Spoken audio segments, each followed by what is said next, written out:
Residence Sterling residence, সেটা বাংলাদেশি গ্রাহকদের জন্য ৬,০০০ টাকা প্রতি মাসে। দ্বিতীয় গাইড প্যাকেজটা হচ্ছে স্টার্লিং লাইট, সেটা ৪২০০ টাকা করে। তো আজকে বাংলাদেশের ইতিহাসে একটা ঐতিহাসিক দিন। এই দিনে আমরা নতুন প্রজন্মের একটা টেলিযোগাযোগ সেবায় পদার্পণ করতে যাচ্ছি। আপনারা জানেন যে গতানুগতিক যে লিগেসি যে ইন্টারনেট সেবা, সেটা দুই রকম। একটা হচ্ছে যে মোবাইল ব্রডব্যান্ড ইন্টারনেট, আর একটা হচ্ছে যে আইএসপির মাধ্যমে, যেটা ফাইবার কেবল বা অন্যান্য মাধ্যমে ঘরে ঘরে বা বিভিন্ন অফিসে পৌঁছায়। তো এর বাইরে আমরা আজকে প্রথমবারের মতো স্যাটেলাইট ইন্টারনেটের যুগে প্রবেশ করলাম এবং ফেব্রুয়ারি 2025-এ বাংলাদেশে স্যাটেলাইট ইন্টারনেটের কোনো গাইডলাইন ছিল না। মাননীয় প্রধান উপদেষ্টা বাংলাদেশে উদ্যোক্তা বান্ধব এবং একই সাথে গ্রাহক বান্ধব বিকল্প তৈরি করার জন্য, একটা টেকসই ব্রডব্যান্ড ইন্টারনেট বিকল্প তৈরি করার জন্য আগ্রহ প্রকাশ করেছেন এবং সে মতে স্পেস এক্সের সিইও এলন মাস্কের সাথে কথা বলেছেন এবং তাকে অনুরোধ করেছেন যাতে 90 দিনের মধ্যে এই সেবাটা বাংলাদেশের গ্রাহকদের জন্য উন্মুক্ত করা হয়।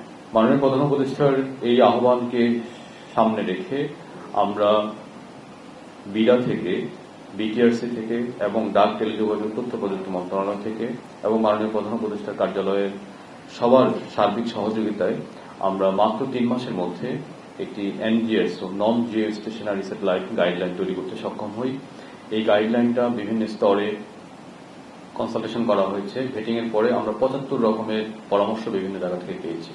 এই পরামর্শগুলো আমলে নিয়ে স্যারের যে ডেডলাইন, এই ডেডলাইনটাকে মিট করে আমরা এনজিএসও গাইডলাইনটা পাস করি এবং এরপর প্রথম আবেদনকারী হিসাবে স্টারলিংক এই এনজিএসও গাইডলাইনের জন্য আবেদন করে। তার আগে স্টারলিংক বিডায় রেজিস্ট্রেশন করে। এই লাইসেন্সের পরবর্তীতে আরো কিছু রিকোয়ারমেন্ট ছিল, সেটা হচ্ছে যে প্রাইসিং মডেল তারা আমাদেরকে সাবমিশন করে। সেখানেও আমরা কিছুটা বক্তব্য রেখেছি, কিছু নেগোসিয়েশন করে আমরা কিছুটা প্রাথমিকভাবে যেই প্রাইসিং মডেলটা দেওয়া হয় সেখান থেকে কিছুটা কমিয়ে বর্তমানে একটা প্রাইসিং মডেল দিয়েছে। এই প্রাইসিং মডেলটাতে 3টা বিষয় আছে। একটা হচ্ছে যে তারা 2টা প্যাকেজ নিয়ে আসছে। একটা প্যাকেজ হচ্ছে স্টার্লিং রেসিডেন্স, সেটা বাংলাদেশি গ্রাহকদের জন্য ৬,০০০ টাকা প্রতি মাসে। দ্বিতীয় গাইড প্যাকেজটা হচ্ছে স্টার্লিং লাইট, সেটা ৪২০০ টাকা করে। এর বাইরে আরেকটা ফি আছে, এককালীন একটা সেট আপ কস্ট লাগবে। সেই সেট আপ কস্টের জন্য তাদের একটা রাউটার আছে এবং একটা অ্যান্টেনা আছে।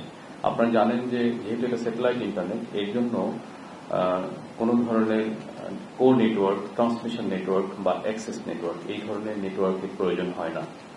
তো যেহেতু প্রয়োজন হয় না, সেজন্য এই নেটওয়ার্কটা কিভাবে জাতীয় সার্বভৌমত্ব এবং নিরাপত্তা নিশ্চিত করবে, সেজন্য আমরা বিষয়টা নিয়ে প্রয়োজনীয় রেগুলেটরি উদ্যোগ নিই। এই উদ্যোগগুলোর মধ্যে একটি হচ্ছে, আমরা বলেছি যে বাংলাদেশ সরকারের ট্যাক্স এবং ভ্যাট কমপ্লায়েন্স থাকার জন্য প্রতিটা কানেকশনে তাদেরকে একটা মান্থলি রেন্ট দিতে হবে এবং সেটা $1 করে। তারপরে যেহেতু প্রতিটা ডিভাইসের উপর, কানেক্টেড ডিভাইসের উপরে আমরা ট্যাক্স এবং ভ্যাট আহরণ করব, সেই জন্য এই ডিভাইসগুলোর বিপরীতে তাদেরকে নো অবজেকশন সার্টিফিকেট দিতে হবে। এতে করে সরকারের একটা ট্যাক্সেশনের দিক থেকে একটা ভিজিবিলিটি থাকবে, অর্থাৎ revenue generation point of view থেকে। তো যেহেতু এটা ডিভাইস ডিজিটাল সিস্টেম, আমরা মনে করি এখানে কর ভ্যাট ফাঁকি দেওয়ার মতো কোনো সুযোগও থাকবে না। বর্তমানে যে আমরা আজকে লঞ্চ করছি সেটা কমার্শিয়াল টেস্ট রান।